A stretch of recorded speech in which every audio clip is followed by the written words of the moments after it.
പട്ടാപ്പകലിൽ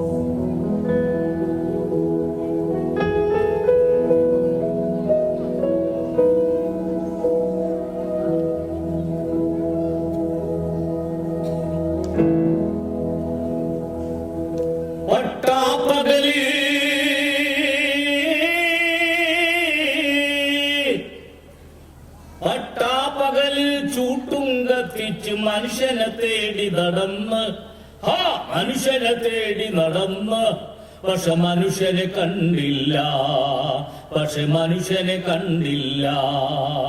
പട്ടാപ്പകല്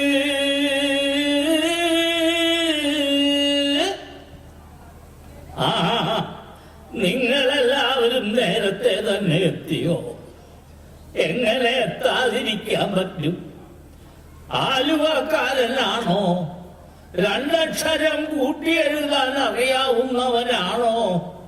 അത് പഠിച്ചത് ഈ അനുഗ്രഹീത പാഠശാലയിൽ നിന്നാണോ?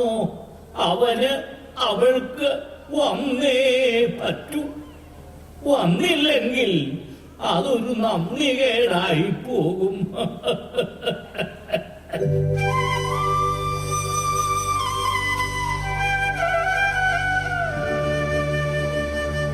എന്താ, എന്തിനാണ് ഈ വിളക്ക് പിടിച്ചിരിക്കണേന്നോ? എല്ലാവരെയും ഒന്ന് കാണാൻ വേണ്ടിയാ. ഇപ്പൊ എല്ലാവരും ഈ മൊബൈൽ ഫോണിൽ കുത്തിക്കൊണ്ടിരിക്കുവല്ലേ, മുഖമൊന്നും കാണാൻ വയ്യ. അതുകൊണ്ടാ വിളക്കെടുത്ത് 50 സുവർണ വർഷങ്ങൾ. അതൊരു ചെറിയ കാലയളവല്ല. ഈ പാഠശാലയുടെ ചരിത്രം പരിശോധിക്കുമ്പോ കർമ്മയോഗിയായ ആ സന്യാസിയെ, ആ പുരോഹിതനെ ഓർക്കാതെ പോകാനാവില്ല.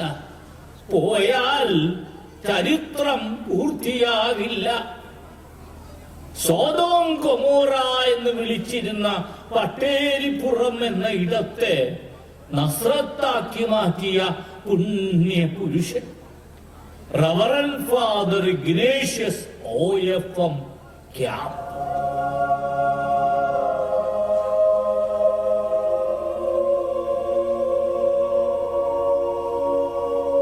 കുറവലങ്ങാട് പെട്ടക്കാട്ട് ഐസക്കിന്റെയും എലിസബത്തിന്റെയും കടിഞ്ഞൂൽ പുത്രനായി 1910 ഒക്ടോബർ 4-ാം തീയതി. ഒക്ടോബർ 4-ാം തീയതിയുടെ പ്രത്യേകത നിങ്ങൾക്കറിയാലോ. നമ്മുടെ വിശുദ്ധനായ ഫ്രാൻസിസ് പിതാവിന്റെ തിരുനാൾ ദിവസം. അപ്പൊ തന്നെ ഉറപ്പായി ഈ കുഞ്ഞ് ദൈവത്താൽ തിരഞ്ഞെടുക്കപ്പെട്ടവനാണ്. 1910 ഒക്ടോബർ 8-ാം തീയതി ജ്ഞാനസ്നാനം.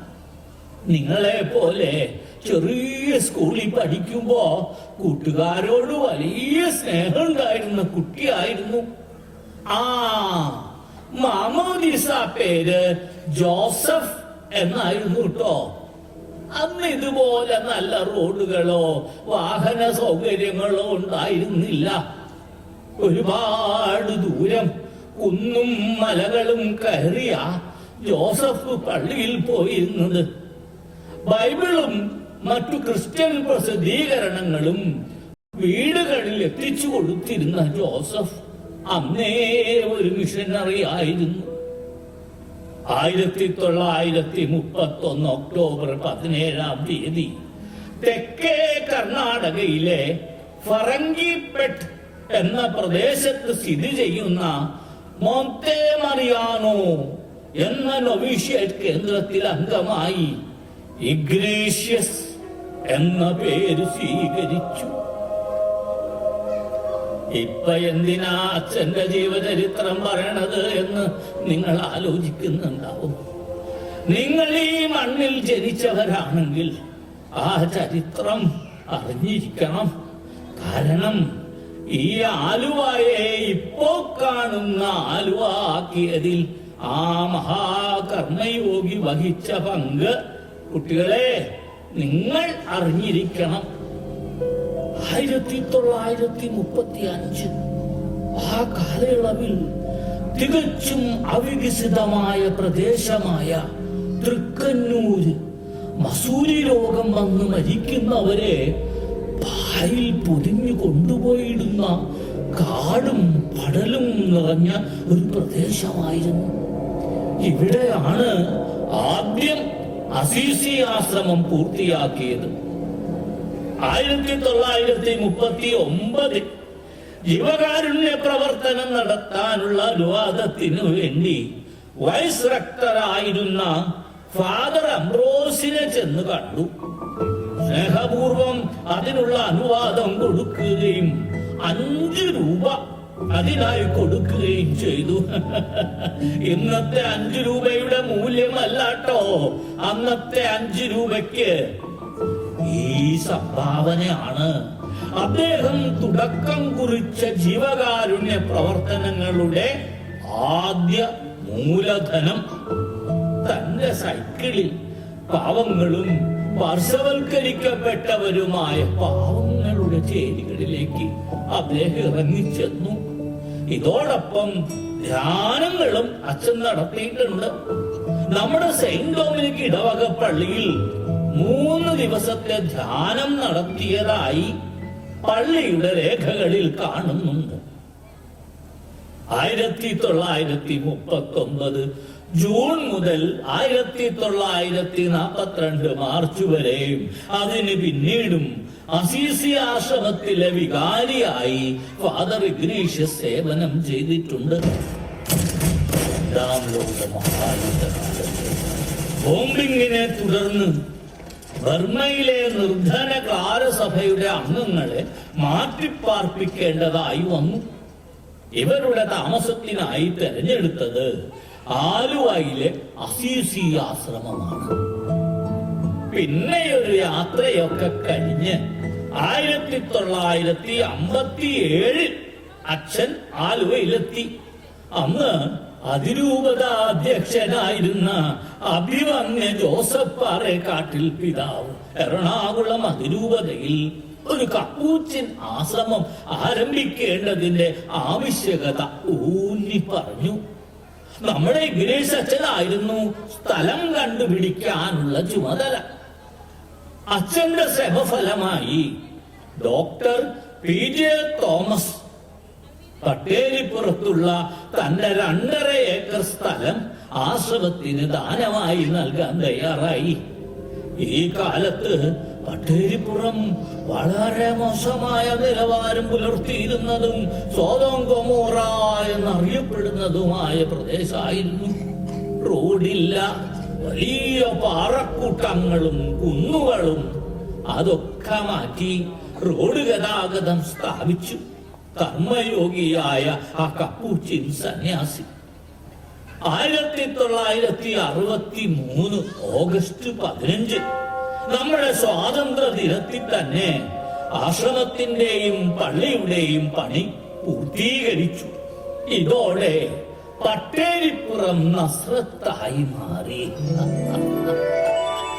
നമുക്ക് മറക്കാനാവുമോ ആ മഹാപുരുഷനെ, ആ കർമ്മയോഗിയെ? പിന്നീട് ആലുവയിൽ എത്രയെത്ര സ്ഥാപനങ്ങൾ, യുവാക്കൾക്കായി ജിംനേഷ്യം, കലയെ പ്രോത്സാഹിപ്പിക്കാൻ യൂത്ത് സെന്റർ ഓർക്കസ്ട്ര എന്ന ഗാനമേള ട്രൂപ്പ്, നാടകത്തെ പ്രോത്സാഹിപ്പിക്കാൻ ആലുവ തിയേറ്റേഴ്സ് എന്ന പ്രൊഫഷണൽ നാടക സമിതി, friendship house, Aluva club, Aluva ladies club, Dharmadeepthi, Aluva press, friendship plastics, പിന്നെ നമ്മുടെയൊക്കെ അഭിമാനമായ നസ്രത്ത് സ്കൂള്. ഫാദർ ഇഗ്നേഷ്യസിന് ശേഷം ഈ സ്കൂളിന്റെ മുന്നോട്ടുള്ള പ്രയാണത്തിൽ നെടുംതൂണുകളായി സേവനം അനുഷ്ഠിച്ച ബഹുമാനപ്പെട്ട അച്ഛന്മാരായ ഹിലേരി, മരിയലാൽ, അനിൽ, ജെയ്സൺ പെരുമാടൻ, ഓളി മാടശ്ശേരി, ജിജോ അച്ഛൻ, പിന്നെ ഇപ്പോ ഈ സ്കൂളിന്റെ എല്ലാ കാര്യങ്ങളിലും സദാ ശ്രദ്ധാലുവായ നമ്മുടെയൊക്കെ പ്രിയങ്കരനായ യുവാവായ സാജു അച്ഛൻ. ഒപ്പം ഈ കാലങ്ങളിൽ മാറി മാറി വന്ന് ഈ സ്കൂളിന്റെ ഇവിടെ പഠിച്ച കുട്ടികളുടെ അമ്മമാരായി മാറിയ സിസ്റ്റേഴ്സ്, സ്നേഹനിധികളായ ടീച്ചേഴ്സ്, മറ്റു സ്റ്റാഫുകൾ, ഇവിടുത്തെ രക്ഷകർത്താക്കളുടെ കൂട്ടായ്മ, ഈ വാർഡിന്റെ കൗൺസിലർമാർ, ഇവരെല്ലാവരും കർമ്മയോഗിയായ ഇഗ്നേഷ്യസ് അച്ഛൻ കൊളുത്തിയ ദീപശിഖ കടാതെ സൂക്ഷിച്ചവരാണ്. പട്ടിണിക്കാരായ ഞങ്ങൾക്ക് തൊഴിലും കിടക്കാൻ അസീസി നഗർ, പാതുവ നഗർ, നസ്രത്ത് നഗർ എന്നിവ നിർമ്മിച്ചു നൽകിയ, എല്ലാം ഒരുക്കി വെച്ചിട്ട് ഒരു ഫോട്ടോയ്ക്ക് മുമ്പിലും പോസ്റ്റ് ചെയ്യാതെ വലത് കൈ ചെയ്യുന്നത് ഇടത് കൈ അറിയരുതെന്ന് നിർബന്ധം ഉണ്ടായിരുന്ന ആ കരുണാമയനായ സന്യാസി, പാവങ്ങളുടെ സഹായി, 1997 മാർച്ച് 22 ശനിയാഴ്ച എല്ലാവരെയും ദുഃഖത്തിലാഴ്ത്തി കടന്നുപോയി.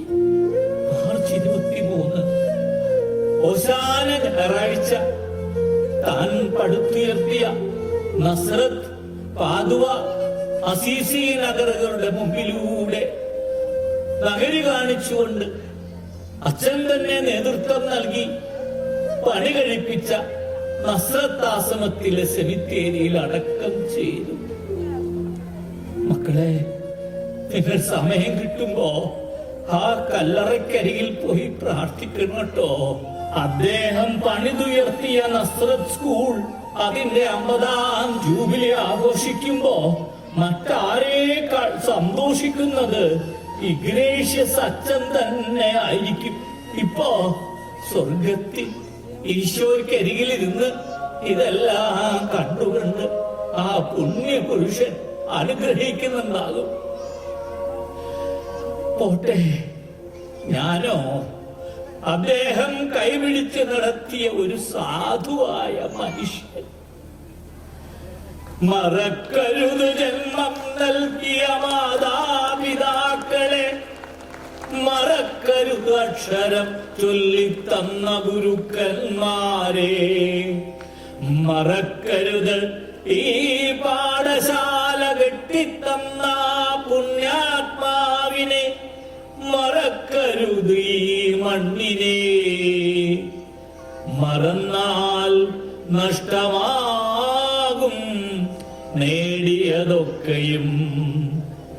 സകല ചരാചര സൃഷ്ടാവേ, അനുഗ്രഹിക്ക നീ നിൻ മക്കളെ. സ്വസ്തി സ്വസ്തി സ്വസ്തി സ്വസ്തി. വളരെ മനോഹരമായി ബഹുമാനപ്പെട്ട ഇഗ്നേഷ്യസ്